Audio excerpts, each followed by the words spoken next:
नाम याचना झा है और मैं बिहार से हूँ। मैं रहती गाज़ियाबाद हूँ।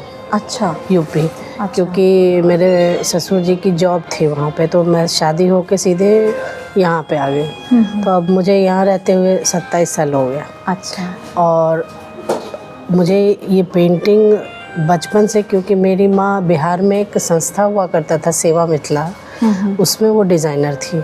अच्छा। तो मैं देखती थी कि वहाँ पे 200 लोग पर डे काम कर रहे हैं, पेंटिंग मम्मी सिखा रही हैं। और मैं भाई उस टाइम में कितने 5-6 साल की स्कूल से आती थी तो मम्मी के पास जाके ऑफिस में, क्योंकि पास में ही हुआ करता था, उनको मिला हुआ था रहने का।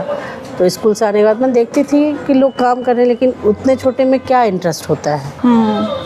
लेकिन कुछ टाइम के बाद है कि मेरे दादी माँ ख़त्म हो गई, तो हम घर पे थे गांव में, मधुबनी के बाद राजनगर सिमरी मेरा ननिया मायके है।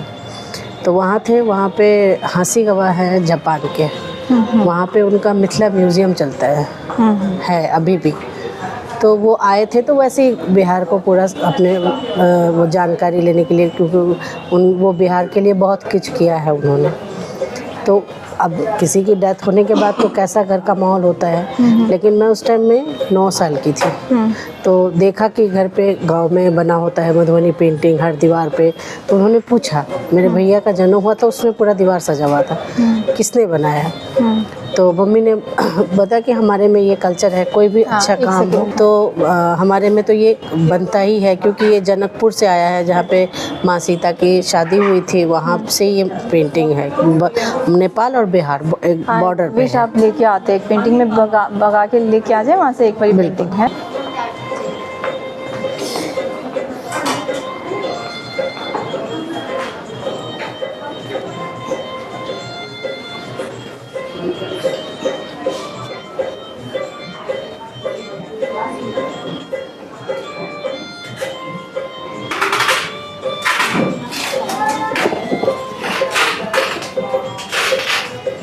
हाँ जी। हाँ, तो जो जनेऊ, कोई भी अगर अच्छा काम होता है, जनेऊ हुआ, शादी हुआ, मुंडन हुआ, तो हमारे में पूरे दीवार सजाते हैं मधुबनी पेंटिंग से। खास करके शादी में तो कंपलसरी है, और शादी में वो रूम ज़्यादा अच्छे से सजता है जहाँ पे दूल्हा दुल्हन का रूम होता है। अच्छा। तो उसमें एक थीम बनता है कोहबर, जिसमें बहुत सारे ऐसे चीज़ को उन्होंने बना हुआ होता है कि जो ईश्वर से हमारा वो होता है, जैसे शिव जी का उसमें बनाते हैं कि वो आशीर्वाद देते हुए दूल्हा दुल्हन का, और हाथी को गणेश जी का वो मानते हैं। तो हमारे में शादी जो होती है तो हाथी के, मिट्टी का एक हाथी होता है, उस पे मिट्टी का बर्तन होता है उनके सर पे, और उस पे गौरी माता की पूजा होती है। अच्छा। तो कहते हैं किसी का अगर अच्छा पति मिल गया तो इसने ज़रूर हाथी के सर पे पूजा किया होगा गौरी माता का, इसलिए मिला होगा। तो ये जब वो आए हाँसी गवाह जी और देखे कि ये बना हुआ है पूरा, उनको बड़ा अच्छा लगा। कौन आया एक बार? ये हाँसी गवाह मिथिला म्यूज़ियम जापान में उनका म्यूज़ियम है। अच्छा। फिर उन्होंने मम्मी से पूछा, मैं 9-10 साल की थी, मुझे इतना ध्यान नहीं है, बहुत छोटी थी। तो एक जो दीवार का वो होता है ट्रायंगल, उसमें मैं एक छोटा सा पेंटिंग की थी। पेंटिंग का पहले तो पता ही नहीं था कि ये क्या इम्पोर्टेंट है। तो उन्होंने पूछा कि ये किसने, उनकी नज़र उस पर पड़ी। अच्छा। तो मेरी मम्मी इशारा की कि इन्होंने बनाया, तो क्या अभी ये बना के दिखा सकती है? तो उनके सामने मैंने फटाफट एक लड़की का फोटो, अब 10 साल के बच्चे कैसे बना सकते हैं, वो मेरे पास वीडियो है, कभी मैं आपको दिखाऊंगी। अच्छा। क्योंकि उन्होंने अभी चैट होती है, तो उन्होंने मेरा वीडियो भेजा था कि जब पहले आप मुझे व्हाट्सएप करेंगी, बिल्कुल, मैं आपको नंबर दे तो उन्होंने भेजा था कि ये जब मैं पहली बार मिला था आपसे, तो आप ऐसी थी।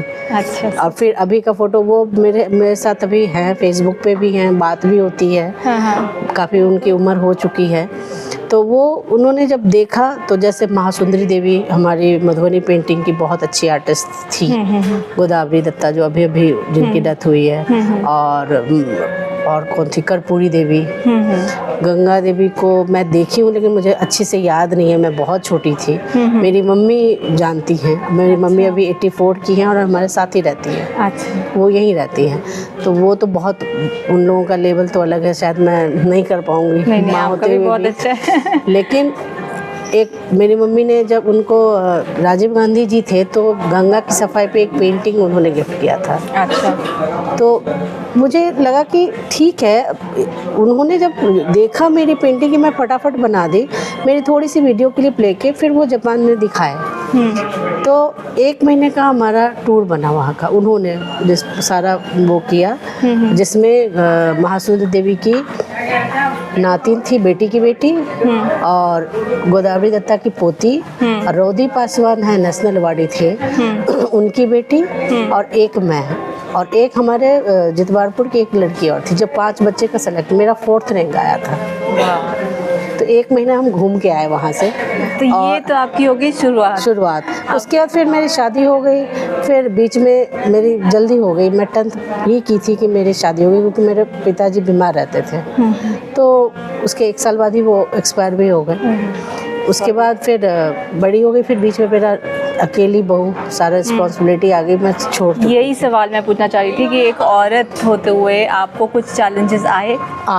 और शादी होते ही 1 साल बाद फिर बेबी भी हो गया। हाँ। फिर सासू माँ डायबिटिक थी, डायलिसिस पे थी, मतलब बहुत बीच में मेरा लगभग 2006 तक सब कुछ बंद हो गया, कुछ भी नहीं कर पाई।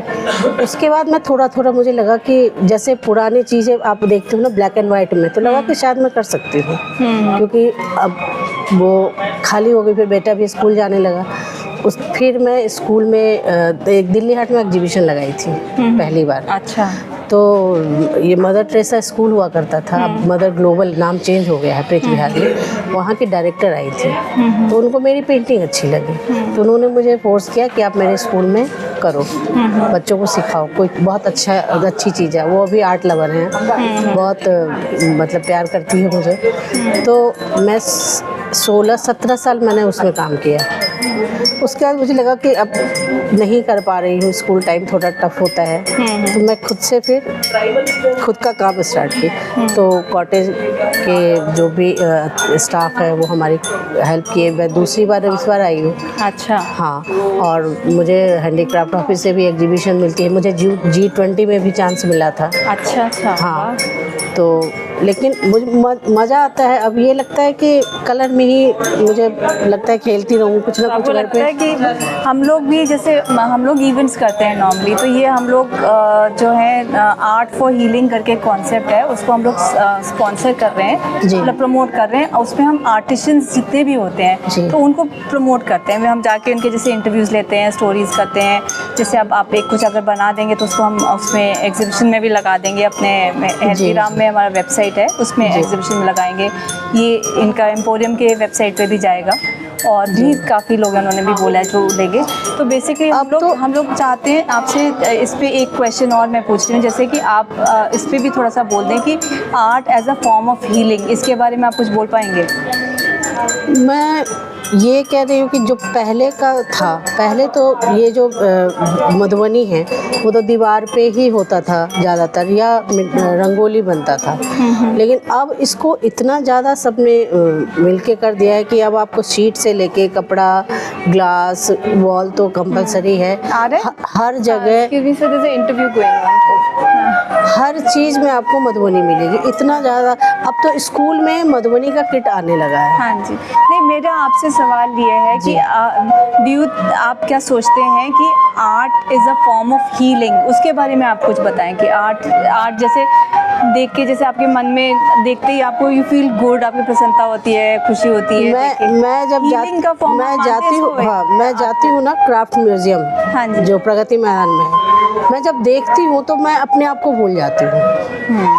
मुझे लगता है कि एक तारे ज़मीन पे पिक्चर में बच्चा नहीं खो जाता था, तो कई चीज़ जैसे ये नीचे अभी बना हुआ है जो टनल बना हुआ है, उसमें ड्राइंग बनी होती है, तो मैं गाड़ी से उसमें देखती रहती हूँ कि क्या है। मैं तो भूल ही जाती हूँ कि अब किसी चीज़ को देख के आपकी नज़रिया है।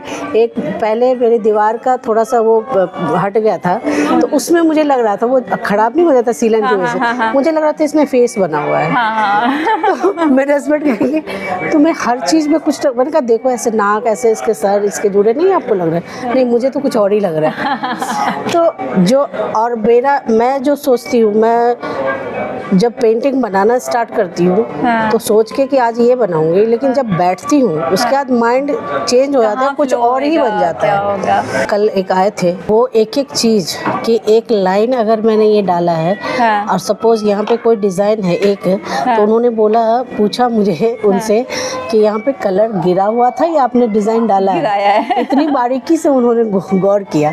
तो इसने बोला नहीं ये डिज़ाइन है इसका। तो देख के तो सच में बहुत तारीफ़ करते हैं, हमें तो पता ही नहीं होता है कि हम इतना कुछ बना लिए। बहुत सुंदर। चलिए आप इसको फिनिश करेंगे कुछ? जी, तो ये मैं स्टॉल पे ले जाके करूँ या अभी? हाँ, स्टॉल पे ले जाइए आप, मैं फिर किसी और का इंटरव्यू कर लेती हूँ। ये आपकी 2 पेंटिंग्स, जी। मैं आपको हेल्प कर देती हूँ। नहीं मैं ले जाऊँगी। हाँ। आप यहाँ से 2-4 कलर्स जो भी आपको चाहिए मैं वो थोड़े एक ले जाइए। रेड। हाँ, जो भी चाहिए वो आप ले जाइए, थोड़े से यहाँ पे छोड़ दीजिएगा अगले के लिए। जी।